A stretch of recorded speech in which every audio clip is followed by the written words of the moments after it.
Welcome back to the deep dive. Today, we are looking at something that, depending on your perspective, is either the dawn of a golden age or, well, the beginning of a very specific, very ancient nightmare. Right. We're talking about the Board of Peace, which just launched in Davos this January. Mm. Now, usually when I see Davos and peace in the same headline, I kind of expect a lot of vague mission statements and, people in expensive suits. A lot of talk, not a lot of action. Exactly. But looking at the stack of sources we have today, this feels different. On the surface, I have to say, the pitch is compelling. It really does look like the upgrade the world's been waiting for. A way to actually fix broken regions, starting with Gaza, using corporate efficiency. And efficiency is the key word they want you to focus on. It's the shiny object. Okay. But if you actually sit down and read the charters, the annexes, and the leaked governance frameworks, which frankly gave me a headache reading through last night, you realize that humanitarian breakthrough is marketing fluff. So what is it? What we are looking at, structurally and legally, is what one of our sources calls a dreadful abomination, hiding in the fine print. Okay. Dreadful abomination. That is a massive pivot from world peace. You're usually the cynical one, but that language feels almost biblical. That's a strong phrase, I know. I mean, the branding here is all about stability, rebuilding war zones, bringing in massive investment. Are we just being contrarian, or is there something specific in the documents that warrants that? It's not about being contrarian, it's about reading the definitions. The branding is what analysts are calling a semantic ruse. It's a linguistic trap. A trap? How so? Well, think about it. They named it the Board of Peace.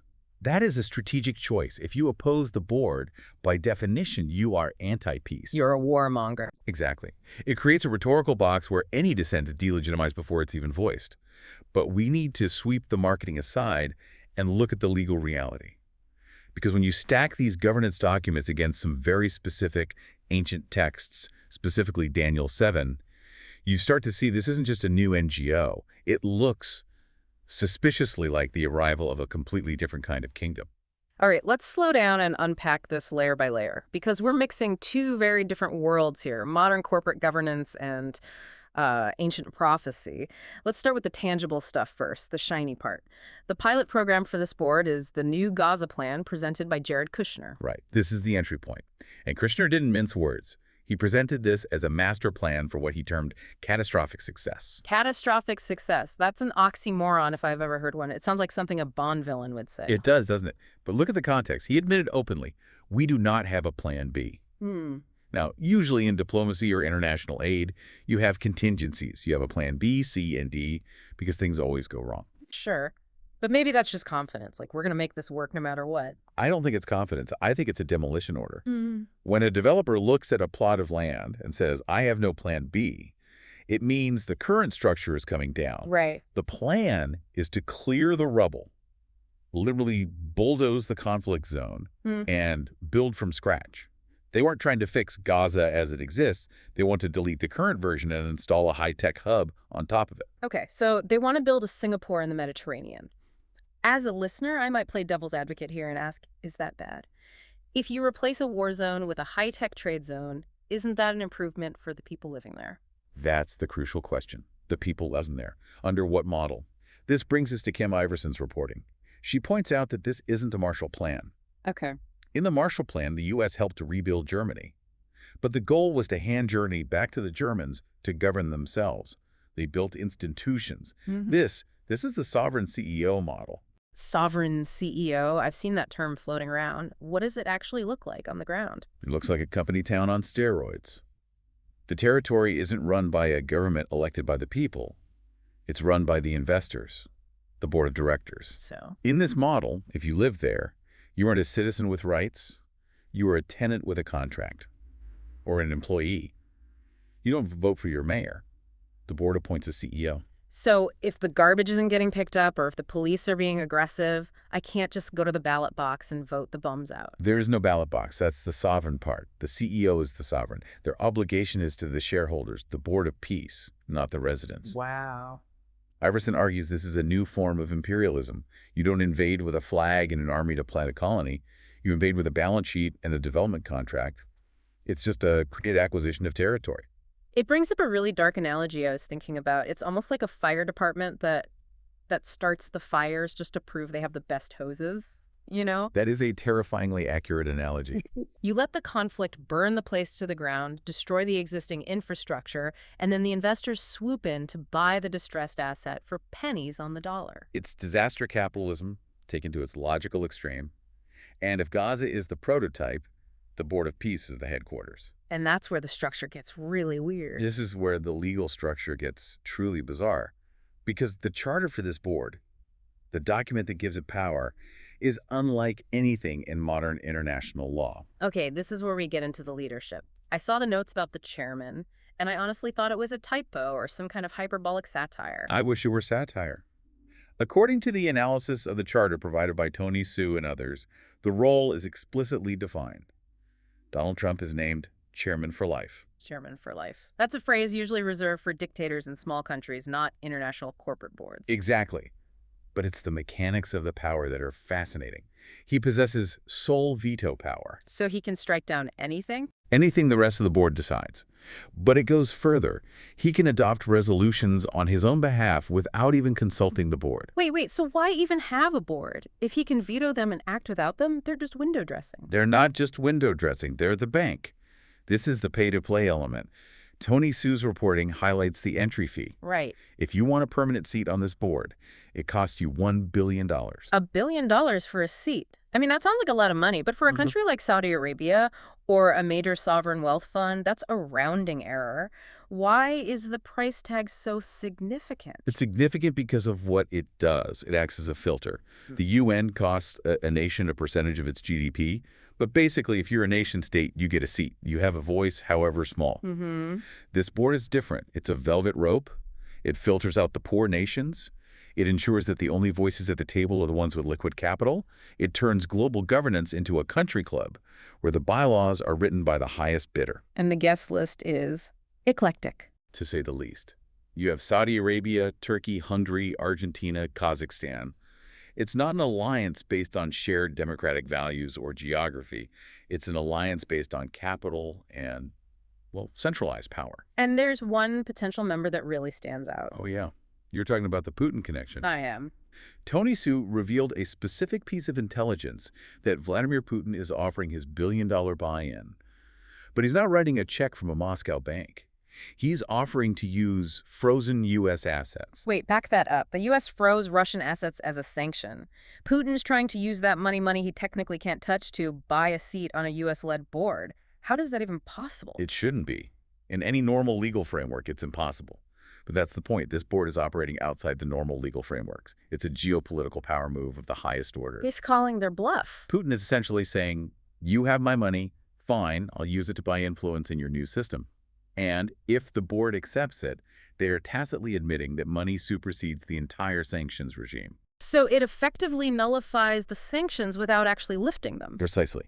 And that brings us to the abomination aspect, the legal vacuum. This charter has no appeals process. None. There is no court on earth, not The Hague, not the U.S. Supreme Court, that can overturn the board's findings. If the Board of Peace decides an intervention is necessary in a specific region, they have the authority to bypass national borders. It just nullifies national sovereignty under the guise of peace implementation. So let me just get this straight. We have a global body run by a chairman for life who answers to no one, funded by billionaires and autocrats that can intervene anywhere it wants, and there is no court you can appeal to. That is the structure. A privatized global police force with a corporate governance model. That is heavy, and it leads us to the part of the deep dive that I think is going to be the hardest for some people to swallow. Because you're taking this corporate analysis and you're overlaying it with the Book of Daniel. Now, I consider myself a curious person, but usually when analysts start quoting prophecy to explain geopolitics, I get skeptical. It feels like trying to fit a square peg in a round hole. Why should we take the theological angle seriously here? I understand the skepticism. Usually I'd agree. But we have to look at the nature of the entity we just described. We aren't talking about a country. We aren't talking about a traditional alliance like NATO. We're talking about a system. Right. And the text of Daniel 7 is very specific about the fourth beast. It says this beast is different from all former kingdoms. Different how? The previous empires in the text, Babylon, Persia, Greece, Rome, were territorial. They were defined by land and borders. This fourth beast, the source analysis suggests it is systemic. It devours the whole earth. It doesn't need to conquer the land if it owns the infrastructure. The Board of Peace fits that profile because it's not a nation state. It's an ad hoc, personalized organization that sits above the nations. So the argument is that the beast isn't a country, it's a corporate structure. It's a system of governance that replaces the rules-based order of the UN with a wealth-based order. And look at the specific prophecy of the little horn in Daniel 7. The little horn. Okay, break that down for us. The prophecy says 10 kings arise. Think of that as a coalition of leaders. Then a little horn comes up after them. This figure is described as having eyes like a man and a mouth speaking boastfully. Okay, the eyes like a man. That sounds creepy. In the ancient context, eyes represent intelligence, oversight, surveillance. It's an entity that sees everything. And the boastful mouth. I don't think I need to elaborate too much on how that connects to the rhetoric of only I can fix it. Trump's famous line. Exactly. But look at the structure again. The chairman for life role places an individual above the sovereign rotation of nations. He isn't one of the 10. He rises to manage them. And the sources point out another specific marker that is incredibly relevant. The prophecy says this figure will intend to change times and laws. I've always heard that interpreted religiously, like changing the Sabbath day or banning holidays. That's the traditional Sunday school interpretation. But the analysis we're looking at today suggests something more geopolitical. It's not about changing the calendar on your wall. It's about changing the norms of how the world runs, the times of governance. Give me an example. What does changing times look like in politics? Think about the shift from the slow, deliberative, multi-year calendars of the UN to what the sources call 100-day executive action cycles. It's a re-engineering of political time. It demands immediate results, bypassing the time required for debate or democracy, and laws. Well, we just talked about bypassing sanctions in international courts. Exactly. The U.S. withdrawal from 66 international treaties, like the Paris Agreement, effectively dismantles global law. Law becomes a tool for power, what we call lawfare, rather than a constraint on power. So you don't break the law, you just rewrite the legal framework so that your actions become legal. You've got it. That is changing laws. It's like a legal mutation. You just rewrite the rule book until you win. And that brings us to the most volatile part of this deep dive. Because if we have this iron strength of the U.S. military backing this corporate structure, there's another element in the prophecy that suggests it's not going to last forever. The iron and clay. The iron and clay. Right, the statue in Daniel 2. The feet are made of iron mixed with clay. And the whole point is that they don't stick together. It's the structural weak point. It is the fatal flaw. And the source Gemini offers a fascinating modern interpretation of this. They argue that the iron represents the hard power, the Roman power, or in modern terms, the U.S. military might. The F-35s, the carriers, the New Rome. New Rome. I remember reading that Netanyahu actually used that phrase recently. He did. He called the U.S. the New Rome. It's an explicit acknowledgement of the imperial dynamic. Okay. So in this interpretive framework, the clay represents the religious authority. Specifically, the source argues, apostate Jerusalem or the Zionist religious influence.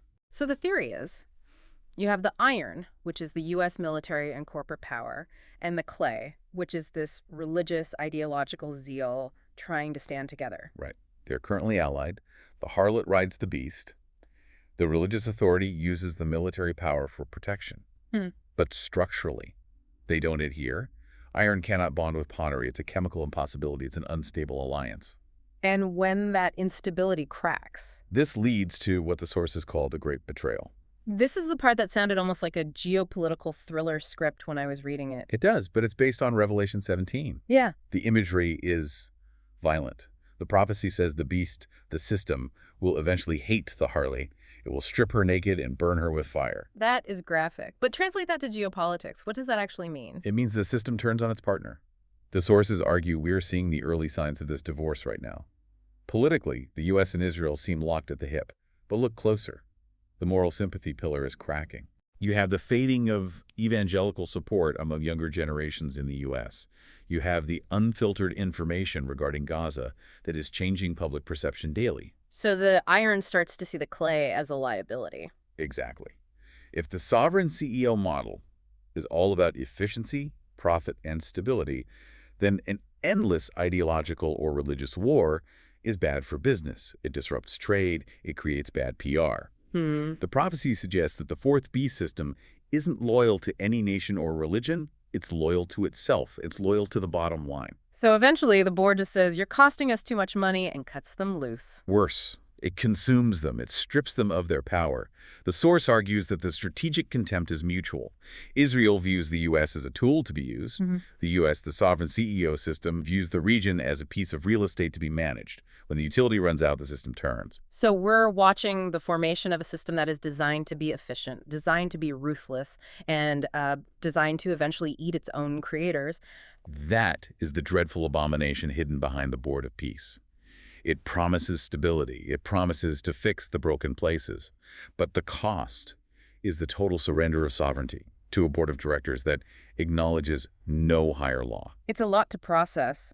We started with a shiny boardroom in Davos, promising to fix the world, and we ended up with the feet of a statue crumbling in an ancient dream. It makes you look at the news differently. It should. And that connects to the bigger picture. We often think of end times or these apocalyptic scenarios as pure chaos. Zombies in the street, asteroids, anarchy. Right. But these sources are painting a picture of something much scarier to me. Order. Order. Perfect, efficient corporate order. An order where you can buy a seat for $1 billion, where dissent is inefficient, and where peace is just another product to be managed by the chairman. So what's the final takeaway here? What should the listener be watching for in the coming months? I think the question the listener needs to sit with is this. The sovereign CEO model promises efficiency. It promises to cut through the red tape and fix the world. But if the prophecy of the iron and clay holds true, we aren't heading towards stability. We are watching the formation of a system designed to turn on its own creators. The Board of Peace might stop the wars for a moment, but if it fits this pattern, it's only clearing the deck for a much more devastating consolidation of power. A system that solves the problem by becoming the ultimate problem. That's the fear. Well, on that cheerful note, we want to thank you for joining us on this deep dive into the fine print of what might just be the end of the world as we know it. Yeah. It's definitely not the narrative you're going to hear on the nightly broadcast. No, definitely not. Thanks for listening. We'll catch you on the next one.